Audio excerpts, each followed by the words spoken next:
The indie author revolution has been around for more than a decade, but we indies continue to push the boundaries of what we're capable of, from getting over initial prejudices to staring down perfectionism and author imposter syndrome.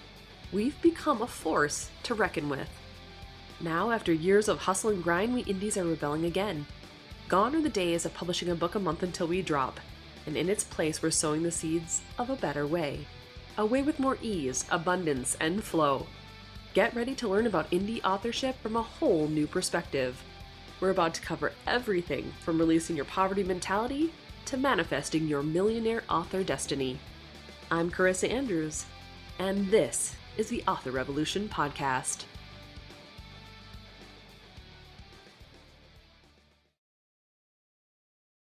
Well, hi there, everyone. Welcome back to another episode of the Author Revolution Podcast. If you are hearing this on the day it airs, happy Thanksgiving to those of you who are in the United States. Thanksgiving is tomorrow in 2023. Hard to believe it's already here. This year has just flown by. It really has just, I blinked and now we're here in November and it's almost December and then it'll be over. It's crazy. My brain has already started working out my plans for next year. It's already going into that prep for 2024 mode. And for those of you who have listened to the podcast over the years, that's kind of what happens. My brain just starts working on okay, we're coming to the end of this sucker. So now we need to assess how this year went, think about how next year is going to go, start mind mapping the plans, start figuring it out, writing it down on paper, start coming up with the solutions or the creative endeavors, blah, blah, blah, blah, blah, right? It's just how my brain works. It's the time of the year just makes me want to go into planning mode. Maybe it's the Virgo side of me, or maybe it's the fact that there is some neurodivergence that has always been a part of my life. Now, today we're going to be having a conversation all about neurodivergency with Quinn Ward. Many of you are going to know Quinn Ward from Bryan Cohen's Author Ad School. And the conversation that we have is just so timely because I've always been the type of person who kind of looks at how brains work, how we perceive the world, how that perception impacts how we function, how we, drive forward, how we come up with our stories, how we do basically everything, right? It impacts everything from manifestation to the way that we look at the future, the way we look at new tools like AI. It impacts how we believe we can accomplish things, or maybe sometimes don't believe we can accomplish things. It's a very important part of our lives and aspects that sometimes we're not even aware we're either, drawing from, or we're not aware that we're leaning into it, or we're not aware that it's even a part of ourselves. And so this conversation, I hope what you get from it is that if you have symptoms or signs of being neurodivergent in any way, shape, or form, if you have autistic tendencies, if you have ADHD tendencies, if you are, functioning through depression or anxiety, all of these things, they're just ways that our brain is working. And know that, there is no one only way towards success as an author. Being an author, it's all a personal journey. Being a successful author is ours specifically. And so being neurodivergent in any way, shape, or form, it really is just understanding how your perception, how your world works based off of the way your brain operates, so that you can move forward more confidently in the future, knowing that it's okay, that your brain and the way it works is perfectly acceptable for how you want things to go. You were born with this for a reason. And so your perception is valid. It has meaning, and you're giving new insights to the way the world can be seen for those of us, or for those who don't have the same exact viewpoint. Now, it doesn't really matter what that means or what that is. We can have vastly different ideas on how, manifestation should work, or maybe we shouldn't be using manifestation, or how romance should look, or how, you shouldn't be using certain tropes, or you should be using certain tropes. All of these things are so important in the contrast that we experience through our lives, not just in writing, but in writing, obviously, as well. That contrast helps us to see in a more holistic way. It helps us to walk through this world with a better knowledge base, with a more, comprehensive meaning than we had if we were just living with our own thoughts alone. Like we go crazy if we're only dealing with our own thoughts. And so we need those outside perspectives to give us some clarity and to give us some more meaning to the way our processes, the way that we want our world to work, the way we want our author careers to be. And so I think you're going to find this conversation with Quinn very insightful. So without further ado, we're going to go right into it and have fun. Enjoy. Well, hi there, Quinn. I'm so excited to finally bring you on the show. I find you so hilarious and fascinating and super cool. I mean, we talked at InkersCon and I mentioned in the introduction how we've met and talked before. But before we get started on this interview, do you want to tell my audience a little bit more about who you are and what you do and all about yourself? Sure. All about myself. Well, that can take forever. So the intro that I love to give people is I am a former Zamboni driver who has been kicked out of the PTA several times. That's part of my author bio because both of those are true. Okay. But I've been writing and publishing since 2013 was when I published my first book, somewhat on a dare. Nice. And when you come into it, right? And when you come into it somewhat on a dare, the problem is you don't necessarily take the time to really learn how to do this as like a business type thing. Sure. And so I tell people I spent the first 7 years of my career completely screwing up everything so that now I can be the older sibling and be like, don't do what I did. You know, it's right. Like I have 2 younger brothers and 2 stepbrothers, but I didn't grow up with my stepbrothers. But for my younger brothers, you know, it's very much don't do what I did. Don't screw up the same ways I did. And so now that's kind of what I do for authors. So I love it. I love that so much. First of all, I love the fact that you were a Zamboni driver because I'm in Minnesota. You know, obviously you grew up in Wisconsin, right? I did. But the irony here is I didn't start driving a Zamboni until I moved to North Carolina. What? Yeah. That is hilarious. Like what happened there? Okay, now I got to hear this story. How did that happen? So we moved down here and my son had played one season of hockey in Wisconsin. Okay. And that was like literally, you know how it is up north. This was a park shelter that it was super cheap to play because you literally had to help put the walls on the building and you had to like lay everything down and put up the boards and like it was parent run, right? So you only paid $100 for the season. Nice. And but then we moved down here and I don't know anybody. My kids don't know anybody. Wanted to get my son back into hockey. So we get him skating. My daughter wanted to try skating. So now she's skating. She decides she wants to take figure skating lessons. And I can see these dollar signs just like going faster and faster. And so I got a job at the ice rink down here and it was going to be 1 day a week. That was it. Because that was going to give me enough hours to get the discount on the ice time and on the lessons and everything else. I'm like, I'm in. And so that was late 2016. And I left there during COVID. But it went from 1 day a week to me being the guest services director, full-time salary management. Oh my gosh.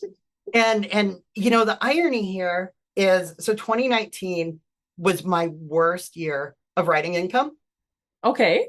Because as my hours went up, my writing and sure. And your attention to your career went down, I would imagine. And so late 2019 at 20 books in 2019, I made myself the promise I was going to leave my job by the last day of the school year in 2020. Nice. And the universe is like, here, how about this? Yeah, here, let's bump up that timeline, you know? So it wasn't really the last day of school because I had to work after the schools closed down. But yeah, so, you know, late April of 2020, I was done and I've been doing this full time ever since. I love it. I love it. So how many books do you have out now? Around 30-ish. That's great. So the majority of those were actually prior to 2019. Okay. The interesting thing is I've had my best years since I slowed down, since I learned what I was doing and basically just said like, I can't stand the hamster wheel anymore. Yeah. You know? Yeah. And so love that. Really had to take a step back and be like, okay, there's gotta be a better way because burning myself out is not going to do it. I think so many of us authors have done that too, where we think, I mean, obviously the 20 books craze when it first came out and people were like, oh my God, people can write that many books that fast. You know, it was like, it was this aspirational, like, wow moment. But then as people try to apply it, we realized not everybody can do it. Right. And not everybody can do it well or continue doing it long term. Like it might be Right. great for a short period, but it burns a lot of us out very quickly. Right. Yeah. Absolutely. Oh my gosh. Okay, so let's talk about this. So obviously you are known for being a part of Bryan Cohen's Amazon Ad School, but I found it super interesting when we were talking at InkersCon that you're actually really passionate about helping authors who are neurodivergent. So do you want to explain what that is just a little bit and then how your interest came about in it? Sure. Sure. So basically, my interest came about because, again, it was at one of the 20 books conferences, and I'm sitting there and it was a productivity. Okay. Who doesn't need help with productivity? Right. And I sit down and look, I'm sure that this advice works really well for a lot of people, but for a lot of authors, they probably had the same reaction as me, because it all boiled down to, you just got to sit your butt in the chair. And it's like, oh, geez, if only I thought of this. Like, Right. if I just sit down and write. And the problem there is, it's like on the surface, it sounds like a great idea, but there are some of us who you just can't. Yeah. And, sometimes we need somebody to say, it kind of goes along with Becca's, question the premise, right? Yeah. Because it does all come down to that. And it's like, okay, but what if that doesn't work for me? What am I supposed to do? What is the alternative? Yeah. And I really saw that there's nothing out there that really has that. But if sitting, like, have you thought about the fact that you can be sitting in your car and that can be considered butt and chair time? Or you can go out for a walk and that can be butt and chair time? Or thinking is still part of the writing process, all these things. And really just opening people's eyes and making them see, like, it doesn't just mean sitting your butt in an office chair at a desk with a keyboard and everything else. Yeah, and because writers need to have that playtime in their minds. Yeah. And a lot of times the advice that we hear can wind up actually like being really damaging to somebody who's already struggling. Sure. Because it's like, well, if this wildly successful author and all these other wildly successful authors all say butt and chair is what it's going to take to be successful, I can't, Yeah. And so I guess I'm just never going to be there. And it's like, and no, that's the default thinking. no. Sure. Yeah. Right. That makes And sense. so really, and it's funny because the more I look into mindset and everything, I'm like, yeah, these two things kind of go hand in hand, because it's about reframing and really just getting methods that work with you instead of against you. For sure. Now, neurodivergency, as far as I'm aware, it like includes the spectrum from like autism to ADHD to like other non-degenerative things, right?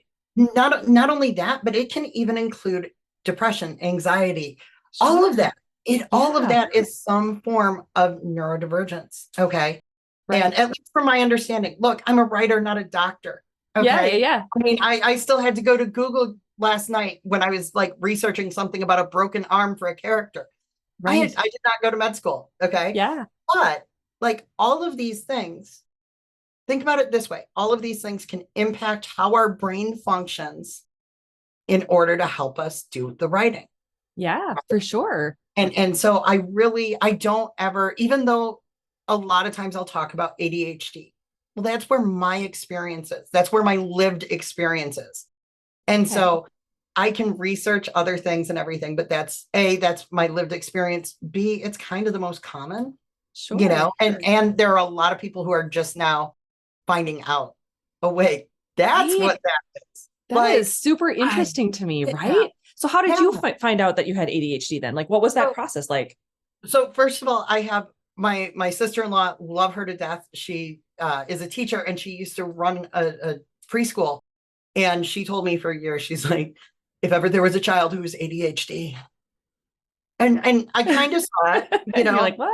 Yeah. But then we finally got my son diagnosed. And it was like, it's so funny because both my kids have ADHD and they both present with so many of the like stereotypical ways that boys or girls present. Okay. And it's funny because like we didn't really think about it for my daughter because she is that high functioning and everything else. But then you start seeing that these are signs of ADHD and it's like, oh, okay. Do you have any Yeah. examples? Like what kind of examples should people be looking for? One, part of it is, boy, now I'm on the spot and I'm like, one of these ways that like, because I would send her TikToks when I would see like you might have ADHD, and this was after she was diagnosed. It was not the diagnosis tools, right? Sure, But sure. it was kind of like after you buy a blue car, you see blue cars everywhere. Yes. And just in like for her, she gets super, super chatty, Okay. right? Or the hyperfixation on things. But it can also be like an inability to focus in a certain manner. Okay. The people pleasing and just all these different things. And I know as soon as we get done with this call, I'm gonna be like, and this, and this. That's okay. When the social media posts go out, you can be like, oh, by the way, here's some more information. Yeah, exactly. I'll put a bunch of blog posts and everything about them because fun. I love it. That is so that cool. was how they were diagnosed. And then after that, it was like, this is a genetic condition. And as I'm like learning more about my children, I'm learning more about me. And I'm like, well, crap. I'm like, and for me, it wasn't even a matter of like, I thought I was functioning really, really well. Right. Until I had the diagnosis and I went on medication. And all of a sudden, I'm actually functioning well. It's like, oh no, you just learned how to cope. Gotcha. And that's the thing is like you think back to when we were younger, that just wasn't really a thing. No, and then it really wasn't. And then when it did become a more known issue, obviously I'm not saying it didn't exist, but it was one of those hush hush things that you just didn't talk about, Yeah. But then there was such a stigma around it. And I love that we're kind of now getting to a point where there's not the same stigma because it's like, you know what? There's not a stigma around somebody being diabetic. No. Yeah. Like, why would you're diabetic? You take medication for it. You have high blood pressure, you take medication for it. Why shouldn't this be the same? So, I mean, that's the thing. It's like, if you think you might, and you can get an official diagnosis, or if you think you need medication for it, get it. But the flip side of that coin is if you think you have it, and I think I have it is enough for you, you're still valid.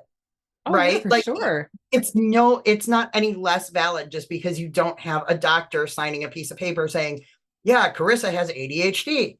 Right. No, like if you I don't personally, I don't care if you go on TikTok and you see 8,000 videos about, these are signs of ADHD. And in every one of them, you feel incredibly called out. I know a lot of people who that was like how they kind of self-diagnosed because they're like, oh, right. Okay. My experience has been very similar to yours, where it's like we suspected my son being autistic for a very long time. Like he's had so many of the symptoms, and his best friend since kindergarten was autistic, and like energies are attracted to like energies. They understood each other. And when I was finally going for full custody for my kids, it was like, it's time. We need to know what's going on with him. And we found out he's definitely autistic. He's on what would have been the Asperger's side of the spectrum. He does have ADHD. He has a little bit of obsessive compulsive disorder, just a little bit. But then we checked my other children as well, and they both have ADHD. So it was like, okay, okay.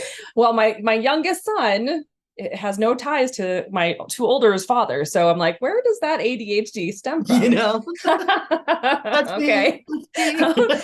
I'm the problem. It's me. Hello, Taylor Swift. Yeah. So I'm like, okay. So I officially have not been diagnosed, but I definitely see, especially the hyperfixation on things and trying, like, I have to dig into things and I have to understand them. I have to pick them apart. I have to look at them from all angles.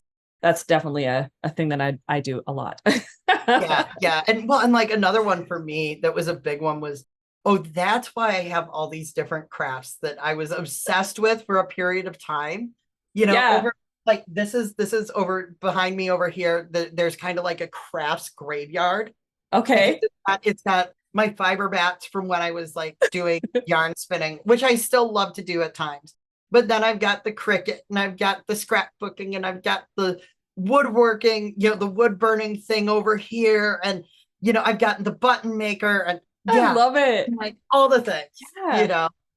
And But it's so many of us are just known to be as multi-passionate. So not ADHD, multi-passionate. That's what we are. right. I Yeah. love that phrase. That's what I'm going to call it from now on. Right. Everything. I'm Right. just That's all it is. multi-passionate.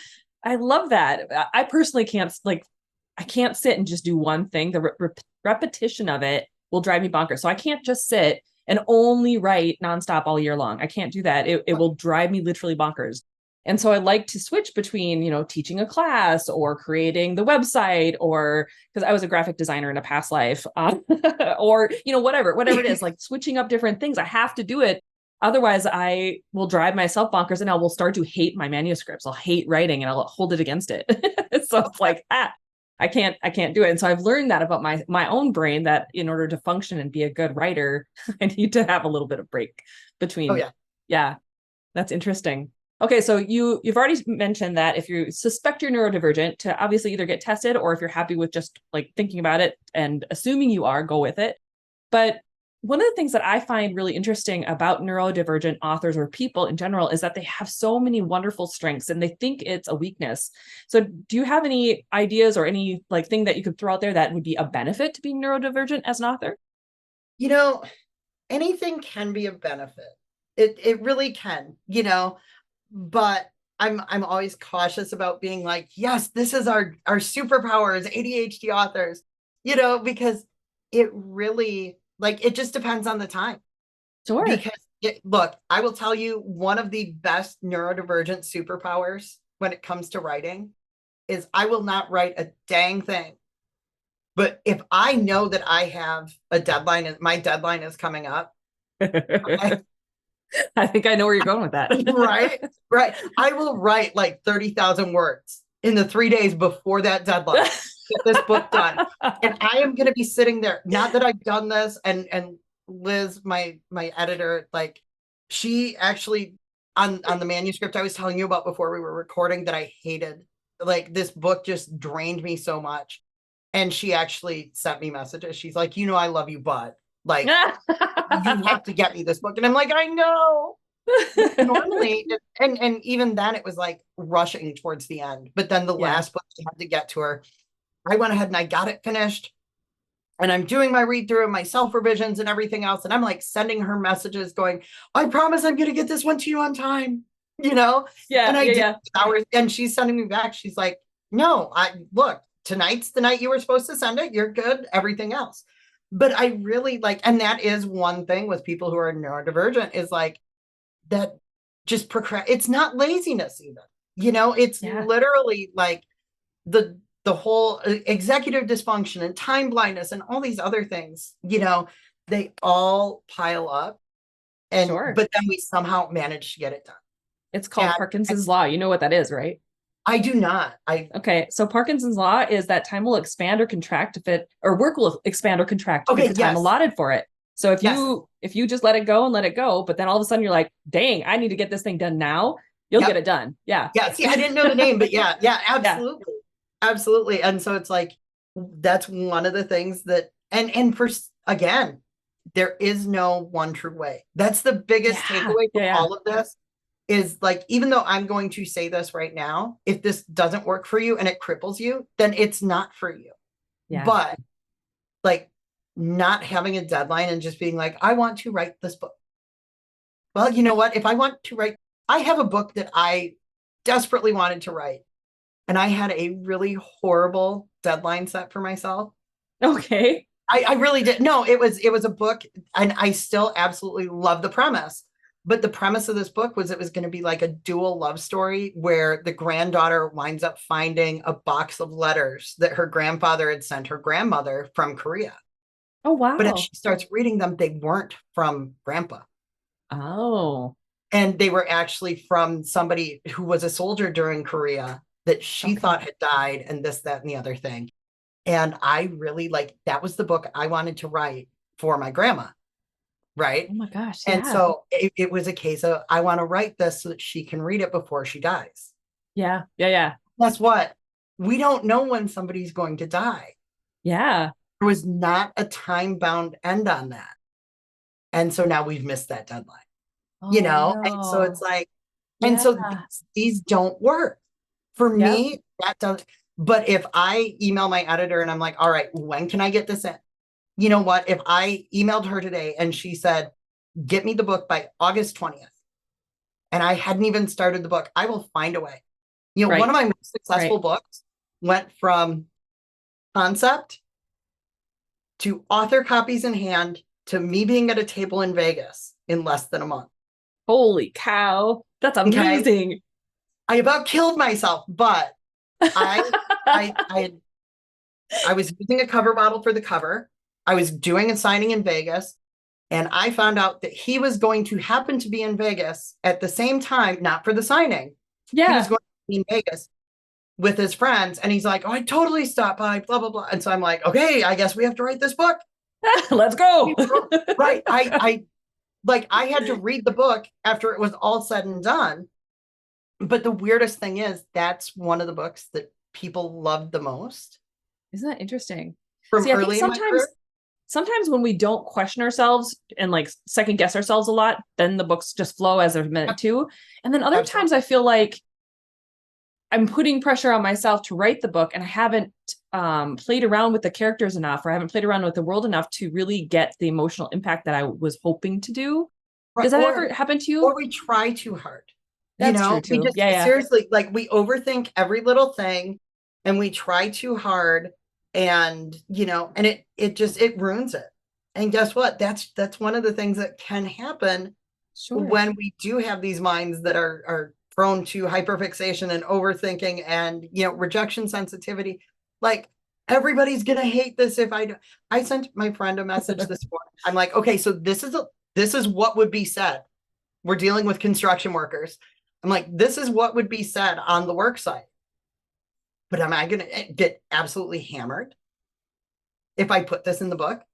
And she's like, it's absolutely what would be said. And I'm like, yeah, but are people going to like be really ticked off at me if I put this in the book? Because we all know that like work sites are not necessarily the cleanest, sweetest places in the world. Right. And, go figure.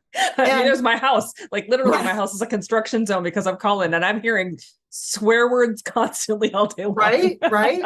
And so I'm like, all right, well, I guess we're gonna do it. But we get into this where we really like anything that doesn't go well, it's gonna absolutely destroy my career. See, and I feel like if I prepare myself for that, I'm okay. Like for me, for instance, with this Midlife Wolf Mate, it's book 3 in this series of 5.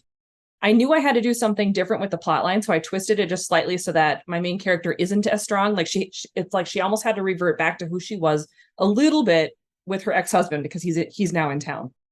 And so even though she's a werewolf, even though she's now an alpha werewolf, like I knew I had to kind of have her revert back just a little bit so that she can ultimately by the end kick some ass. Right. Yep. And I'm like, I know there's going to be some people who are like, oh, Ella's lost her touch. She's no longer as, and I'm like, I'm doing it deliberately. Damn it. I know. Right. But if you don't understand. Right. But see, like, you're already getting defensive. You're preemptively getting defensive because you're like, people are going to hate this thing. You know what? People might absolutely. What if people are like, she's still like, she's a real person with flaws and everything else. And the majority of them have been that way. But then you see the one where I'm like, I'm never going to read this series again because she changed. And you're like, see, there it is. Yep. You have complete justification. And isn't it funny that the one bad review completely justifies everything and completely has the power to negate every single person who loved it? I mean, I'm still going to go forward with it. I don't care, but it's still like, damn it. Shush, don't you understand? Why don't you understand? Right? That's why I've started trying to have, if it's a continuation of a series, I will try to be at least like 20% into drafting the next book by the time the book comes out. Okay. So I have a book coming out at the end of this month, and I need to figure out, am I continuing it or not? But if I do, I need to get drafting it, because I want to make sure that I have started drafting the book so that I can't let anything that is said around release, or if Amazon has one of its glitches and my release doesn't go the way that I want it to, or whatever. Yep. Right. Yep. All of that will impact my writing ability so much. Okay. And, and so it's if you get that head start, well, now I'm already working on this thing. That ball is rolling. Yeah. So now I got momentum there. It's like, whatever. Right. And even if I come on a tiny little uphill, it's a lot different than starting at the base of the hill, Absolutely. Even if we have to push a little bit harder, we're going to get it over that hump and keep it going. That's really smart. So speaking of that, so those are some really good tips on how to keep going. So are there other methods that authors can use or implement in order to, keep their work flowing the way that it needs to? So one of the biggest things is we tend to, if I have a bad day, I broke the chain, I broke the streak, I did this, I did that, right? And so one thing that one of my coaches introduced me to, and this was probably 3 years ago or so, but basically she used the stoplight system. And she used it originally, she would use it with some of her other students as far as like executive dysfunction and everything else. Okay. So the example she would give is you have to eat every day, right? Like theoretically, you are going to eat every day. But if you're having a bad day and you don't have a plan, that's when, and you hear this a lot when you're, doing different diets or whatever, that's when you wind up going through the drive-thru and wasting a bunch of money or calling for pizza or whatever. Yep. And then you feel bad because I didn't do what I was going to do and blah, blah, blah. And so she used a stoplight system. So if I'm having a great day, I'm going to make dinner at home. Okay. I know that I have rice and I have pork loin and I have broccoli in the fridge, and that's what's going to be dinner, as long as I'm still having a green day. Yeah. But you know what? If I'm having a yellow day, then we've got frozen pizzas, or we've got little appetizers and such, or we have in our house, we always keep like brats and sausages. Wisconsin kid, Yep. That's the perfect dinner right there. And, but things that you can very quickly make. Mm-hmm. But then if I'm having a red light day, right, if I'm just really struggling with that whole eating part, my go-to lunch, if I'm having a rough day, is actually I'll grab the package of lunch meat ham and some pickles and do like a roll up. And I will wrap a pickle in ham, and that's lunch. But you know what? You ate. Yep. You ate. That's all that matters. And so the same thing applies with our writing. Okay. If it's a writing day, this is my goal, right? I want to write 2,500 words a day. That's what I want to do. Okay. But not every day is going to be a green light day. And so then I'm going to say, okay, but if I write 1,000 words a day, then I know I'm still going to meet my deadline. I'm not going to have, it's not going to be a day where I add to a buffer or anything like that, but I'm still moving forward. So that's my yellow. Yep. You know what? If I'm having a red light day, and this is the actual number that we came up with my coach that I now teach the authors that I work, 50 words. I love it. If you write 50 words, one of two things is going to happen. Either you know that you achieved your goal because you set your red light goal to 50 words. Yep. And you can now walk away knowing I achieved my goal. The streak still stands. Yes. Right? Yes. Or I'm going to write that 50 words and I'm going to be like, you know what? All right. That wasn't torture. I'm going to see if I can write 100 more words. And then I'm going to see if I can write another 100. And then, and really just take it like baby steps, itty bitty baby step at a time. Yeah. And you'd be amazed at like what you can do. I love that. That's the biggest thing there is have a plan ahead of time so that I know what my goals are. Like if I'm feeling good, and check in with yourself. You can have a green light morning, but then you get that phone call or, a kid comes home from school sick or the internet goes out, whatever. And it completely throws your day off. Oh yeah, for sure. Do you throw the day in the garbage can, or do you reassess and be like, all right, green light is not going to happen. Right. Right. Right. Okay. Look, it was looking green this morning. Should have wrote this morning, but it's here I am now. Right. And that's the other thing is figure out, like, for me, a huge thing is if I put what's most important first in the morning. Yep. Even if that requires, and it may not be, it's not going to be, I'm going to write 2,500 words in the morning. in order to maintain a green light day on a writing day. It might be, I'm going to, depending on like time and being flexible, be flexible with yourself, because nothing needs to be set in stone. Yes. But there are times where it's, as soon as I sit down at my desk, I'm going to do a 25-minute writing spread. Okay. Love it. Or I'm going to sneak in 5 minutes of writing before this meeting that I have. One of my favorite ones, though, is one that I do coaching with Terry on Becca's team. Nice. And one thing that he recommended that I have done, and it works pretty well, is tell yourself you have to write before your feet are allowed to hit the floor. I don't know if I could do that. I have the laptop next to, but see, here's the thing. If I tell, and it's not going to be 2,500 words before my feet are allowed to hit the floor. Yep. But I have to do something to prime the pump. Sure. Okay. See, and I read first thing in the morning. That gets my brain going. Yep.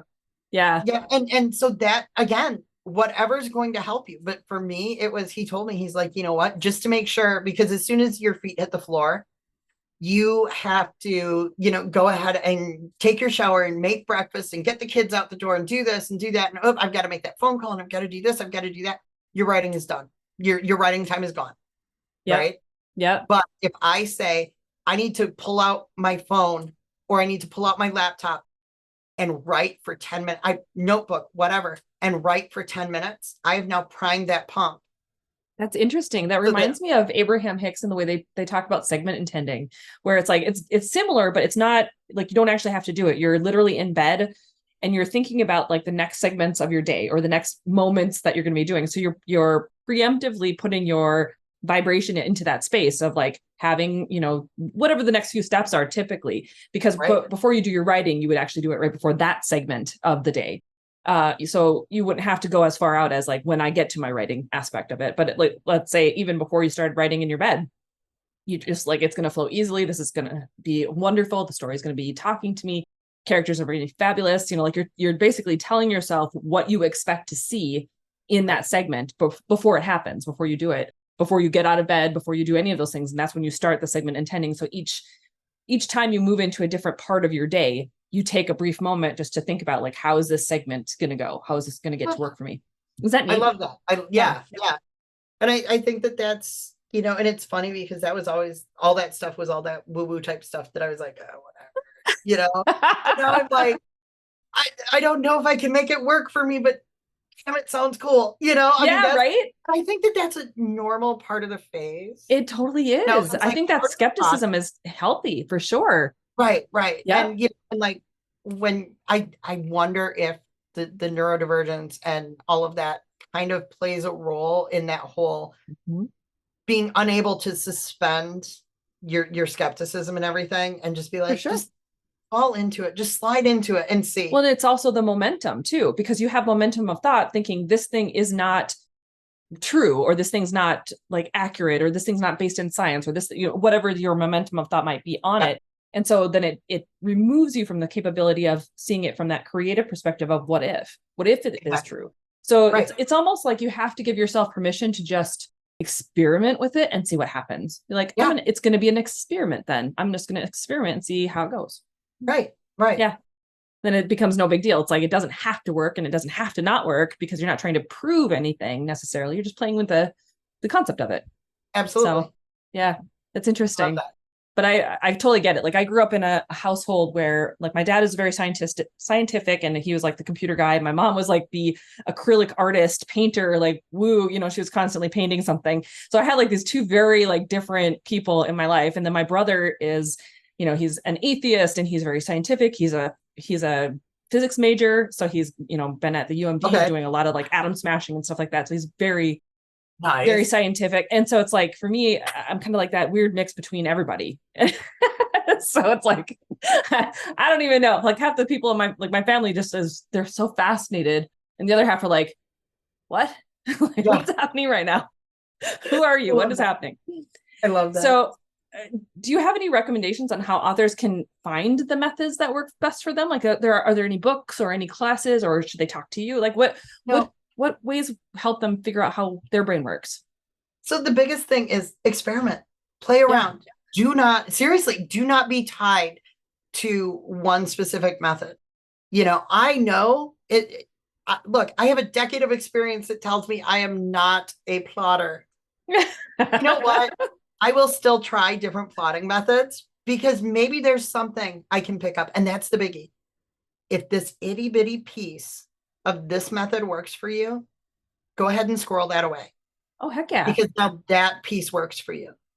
And if that piece over there works for you, pull that in and use that. You know, examples here are like, I practiced a lot of, you know, trying to get into doing dictation. And I kind of go in fits and starts with it. But reading Foolproof Dictation, and they have part of their process is they have one of the exercises is like you do 2 minutes, 5 minutes, 10 minutes, 20 minutes. Okay. So you do sprints, dictation sprints at each of those lengths. Okay. And their method is that you're going to basically redo that scene to expand it and dictate it because each time you learn more about the scene. Okay. And my brain goes, that's stupid. I don't have, I'm serious. Like, yeah. Nothing against those. So you're saying they have to repeat it each time? Right. They basically, it's almost like sketching it and then going and putting more details. That repetition would drive me absolutely up a wall. Right. And that was my thing. Like, the repetition will drive me up the wall and bore me to tears. But like, yes, my time really, like, I don't have time for that. Right. Yeah. I don't. It was while I was still working full time. I don't have time for that. The whole reason I'm dictating this, make it faster. Right. Yeah. But what I did find is if I tried sitting down right away and doing 20 minutes of dictation or 20 minutes of typing, it's really hard because I don't necessarily know what I'm doing. I don't know what my characters, you know, where things are going. And it feels like this long chunk of time. Sure. But what I did was I would just do the 2, 5, 10, 20, right? Yeah. And each of those was a sprint. But when I did the 2, okay, we're priming the pump. When I do the 5, I know a little bit more. Yeah. When I do the 10, now we're getting on a roll. When I do the 20, typically by the time I do the 20, I have now drafted a full scene. Okay. Nice. Get up and walk away. Because the other thing that we tend to do is we tend to overdo it. Right. We're going to fall down the rabbit hole. I don't know what you're talking about. Writing. I don't ever do that.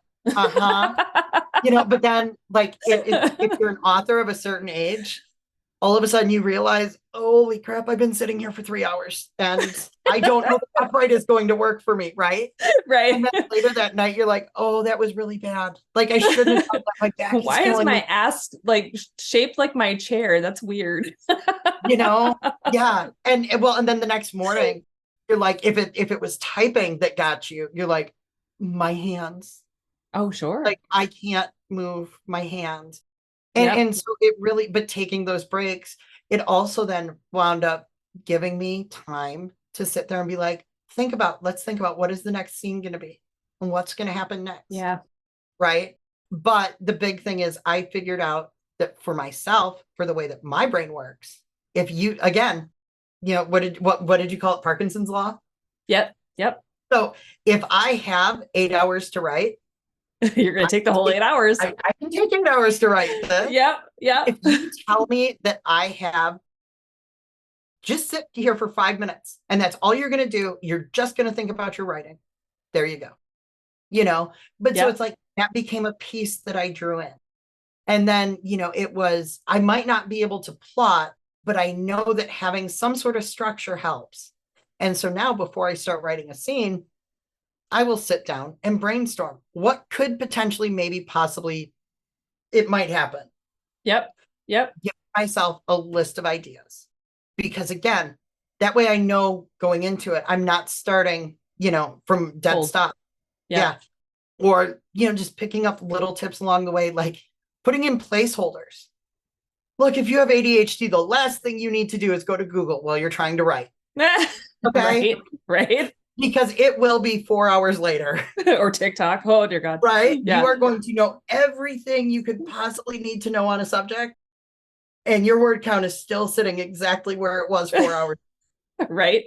So put in placeholders. Or like for me, there are times where the thought of writing a sex scene is just torture. See, for me, it's the fight scenes in urban fantasy. I'm just like, So, so here's what you do when you get stuck in that spot. So I have a placeholder that says woohoo. Okay. Oh, like woohoo scene. Because now I can do a search for that. Okay. And I know that that's where I need to go and put that scene in. When you're feeling like you want to write it. Yeah. Right. Because now I might have a day where I'm like, all right, we can do this. We can do this sex scene. We can do this fight scene. And if I can do one sex scene, if I can do one fight scene, well, guess what? Now I've primed the pump. I can go write the next one. Oh, sure. Because now you're batching. Yeah. Right. Yeah. Not only that, but I no longer worry when I do it that way. I no longer have to worry about, oh my God, are all these scenes going to sound identical? Oh, right? Yeah, sure. Because it's fresh in your mind. Yep. And so, so that was a little nugget that I picked up. And so that's the thing is just keep your mind super open. Yep. And just grab the little shinies that work for you. Right. And throw one of the ones that I love too is like when you're writing and you have to stop for the day. Maybe you've reached your whole scene, maybe you haven't, but to stop at the end of or in the middle of a sentence, because then your brain wants to immediately finish that sentence when you come in, and it's like it almost puts you right back into that flow of where you were at. Right, because you sit there and you're reading through what you had written the day before. Yep. And all of a sudden you're like, it's not finished. I have to finish it. You know, and now you're like compelled and yeah. So all these things, you know, it's so cool. I love how different brains are wired and how we are all so uniquely ourselves. Like for me, it's always been a fascination. You and I were talking before we got started. I grew up with a brother who had a brain tumor. And so from a very young age, I was just fascinated the way he could go through life, and his brain had been affected by, cancer, by radiation, by surgeries, whatever, still functioning, obviously, still being, but he was different, right? He was a little bit different than he was before the surgeries and before everything. Or that my uncle operated differently than my mom, or my mom operated differently from her sister. It was just always very fascinating to me. And it's just, I think the way that people are wired is just so cool. And the way that it comes across in stories, I think that is a superpower in a sense, though. Like when you are neurodivergent, I think you're seeing how different people are thinking and how they respond. And so you craft characters who are quirky and fun and different. And that really makes for good reading too. Oh yeah. Oh yeah. Well, and we have this uncanny ability. We just kind of like hold on to the weird stuff that we don't think matters at the time. Yeah. Right. But I am going to pull this out of my hat at exactly the moment that I need it. Yeah. And it's perfect for this character, and yeah. I love that. I love that so much. Yeah. Okay. So you were talking about good days and bad days, right? So do you have any tips on that you can help authors with, there we go, when they're having or struggling with one of their bad days, or like how they can plan ahead for them? Yeah. So basically just sit down when you're not having a bad day. That's the important part. Okay. Sure. You think about it like if you have a cold, that's not the time you want to be going and making chicken soup and buying medicine and everything else, right? Because you're sick and you just want to be miserable. Right. But you know that this stuff is going to make you feel better. So what do? You put it on your shopping list while you're healthy. Okay. Right. We're going to do the same thing here. So you're going to sit down and you're going to, for various parts of your business, you're going to say, what is my red light? What is my yellow light? What is my green light? And this can even be with launches. Elena Johnson talks about her, I think she calls it like soft, medium, and hard launch or something. Okay. Where not every launch is going to get the same attention. Sure. Okay. I'm the same too. It's like a book, like 15 books in, it's like, it's not going to be the same as a series starter. Right. Yeah. And so, but thinking about that, even if it's your first book, even if it's not a 15-book series, whatever, what if I'm not in the headspace to do the super hard launch? Yeah. If I'm not in the space, I can do one of two things. I can either adapt, which is really hard to do when I'm already not in the space, because that's going out to get cold medicine when I already have the cold. Yep. Or I can freeze. Right. Yep. And just be like, well, I guess this release is going to be just absolute crap because I can't the opposite direction go, it's going to work because no matter what I do, however much energy I put into it, it's still going to be enough. Right. And that's the thing. That's the thing. It's reframing it, because what you're doing is you're saying, I'm going to have these are what my plans are. These are the things that absolutely have to get done every release, no matter what. Yeah. There's your red light, right? There are things you have to do for a release. Yeah. You have to upload the book. You have to Obviously. you have to do these things. So that's my red light.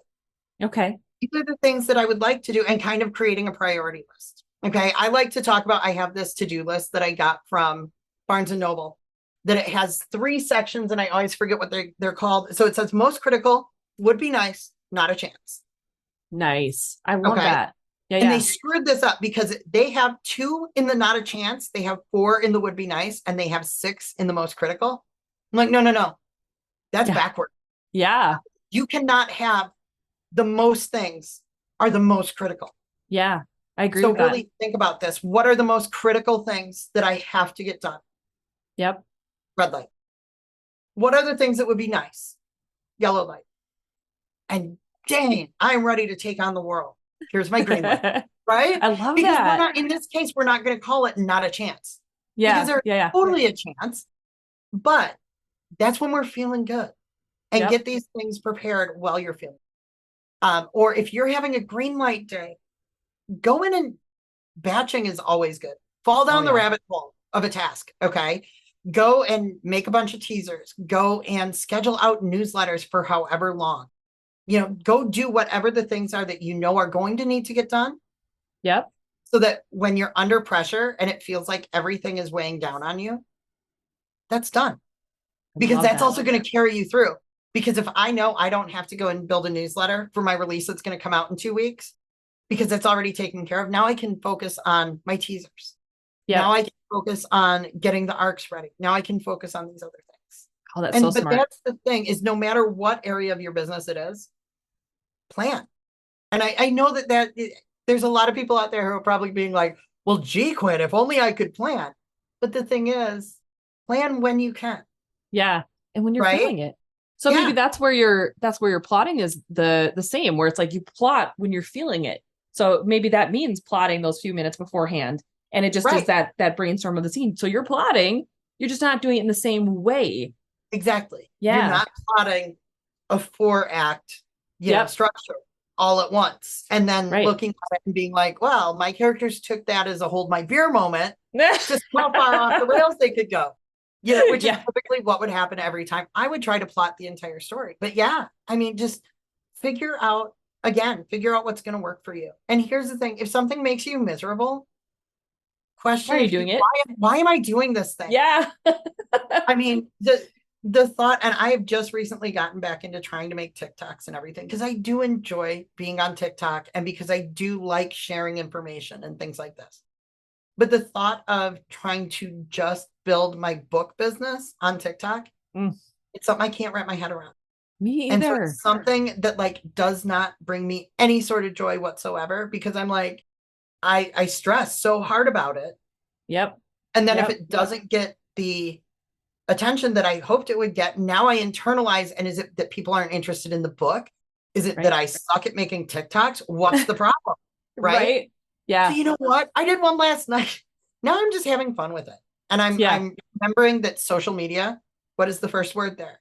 Social. Relationships, right?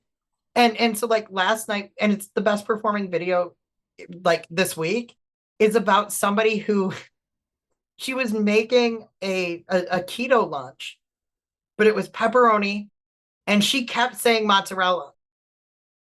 The caption said mozzarella. It was Swiss cheese. Okay. I'm from Wisconsin. And as I said in this video, I'm a fat kid from Wisconsin. Okay. I know cheese. Okay. And so I'm like, no, that's not, that's not. She was putting Swiss cheese on her lunch. Yes. What the hell? I mean, it was the craziest thing ever. But yeah, so I'm like, you can't do that. You can't give it the wrong thing.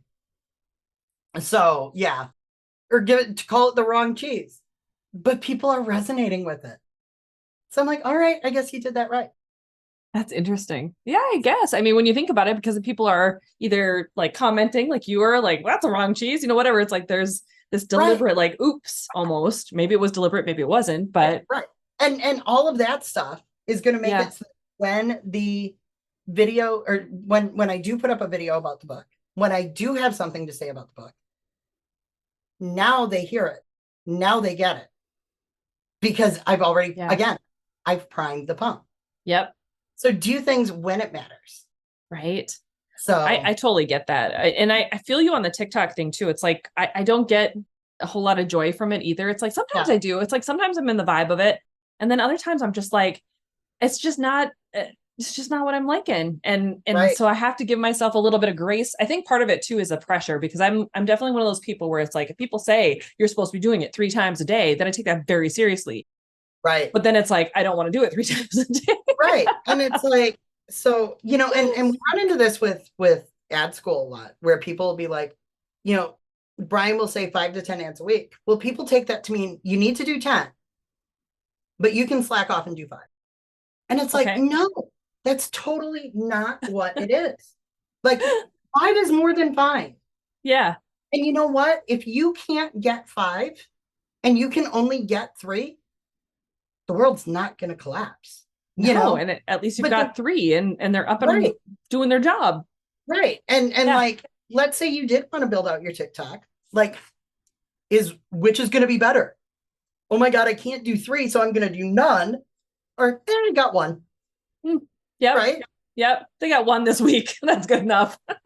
Exactly. You know, and sometimes good enough just has to be good enough. Yeah. So, I totally get that. Well, to me, it's very much a, like, if it doesn't bring you joy, then why are you doing it? Find the thing that brings you joy and go after that instead. So your time is not as well spent on something that doesn't bring you joy, or if you're not able to get to that place of joy in doing it. You know what I mean? Absolutely. Yeah. So what advice do you have for neurodivergent authors who maybe get overwhelmed with all these things that they're trying to do? Like, do you have any advice there? Yeah. Don't try and do it all. Yes. Seriously. Like, do not try to learn every single thing at once. Yep. Okay. Because really, first of all, you're going to burn yourself out doing that. Pick the one thing and think about, what are my goals right now? What am I working towards right now? Okay. That's the thing I need to be focusing on. So if I'm looking at building up my newsletter, this is not the time for me to be learning about Facebook ads or learning how to do TikTok or learning how to do whatever, direct sales, right? Right. But if all of these things are on my radar, again, use that priority list. Which one is going to get me the closest? Yep. I love that. Which of these tasks will get me closer to my goal? And that's the one that you focus on. I love that. I think there's a lot of times, especially with that multi-passionate aspect of it for a lot of us, where it's like, we see all the things that we want to do and we want to do them all at once. And so having one to filter our interest through and having that one specific goal sometimes really does help us to stay focused and in that direction until we get there. Right. I think that's really key. Yeah, that makes sense for sure. Well, Quinn, if my listeners want to know more about you, your books, what you do, where do they go to find you? So for the fiction books, you can look at quinnwardwrites.com. And then for the nonfiction, for the ADHD stuff, all of that, that is at Write Your Own Path. So that's WRITE, yourownpath.com. I love that. That is so good. Well, Quinn, thank you so much for coming on to the show and talking about this. I think this is such an important and valuable conversation for people to have and to be thinking about whether they are neurodivergent or not. Absolutely. So, yeah. So thank you for being here. Thank you for having me. That was fun. Well, there you have it. That was our awesome conversation with Quinn Ward. I hope you enjoyed the conversation as much as I did having it. For me, talking about neurodivergency, it's just such a fascinating concept to be considering, to be thinking about. You know, as someone who grew up with a brother who had a brain tumor at a very young age, and I experienced, his, I don't know if downfall is the right word. I experienced his decline, really, his like cognitive decline. And I was just a kid, right? I went from seeing him a certain way to seeing how his thought processes changed because of the brain tumor that was in his brain, the surgeries that he had to have to remove the tumor, the radiation, all the things, and how he came out of that a different person. Like he was not the same brother that I had before all of this happened. And so for me, understanding how perception works, how the brain works, how personality is impacted by the way the brain works has always been a part of my, interest platform. Like I've always been interested in that kind of concepts. I've studied a lot of different, theories, and I even for a short time considered going into psychology, and I've looked into a lot of different things. It's been an interesting life, I'll tell you that. But one thing that has really, continued to impact my life is having kids and finding out that they are, autistic, and that the spectrum that they fall in is on the Asperger's side, or that they have ADHD, and maybe that explains some of the reasons why we butt heads, or why they think differently or communicate differently than the way that I communicate with them. Or even myself, then, if they have it, what does that mean about myself? And what do I see in them that I myself do?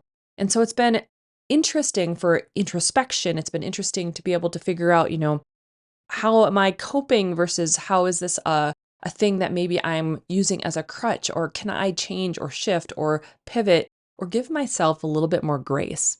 Because as someone who loves to be busy, I love, doing different things. I like I said in the podcast interview, I'm not a big fan of doing the same thing for a very long period of time or doing it over and over in the same way. I like to innovate. And when I don't get that opportunity, then I start to get bored, or I start to get fidgety, or I start to, almost despise my manuscripts, or despise having to do the same thing over and over again. It starts to grate on me. And knowing that about myself was very helpful. It's been very insightful to be able to learn and to grow, and to trust that when it's time to do something different, my brain will tell me. My subconscious already knows, right? And to trust that I already know, and to trust that, that inner part of me is guiding me towards what really needs to be happening. So as I start thinking about 2024, as I start trusting the way that my brain is already shifting towards those strategies, as I start thinking about, how this year has gone, I'm learning more about myself to know that it's okay to, just lean into that.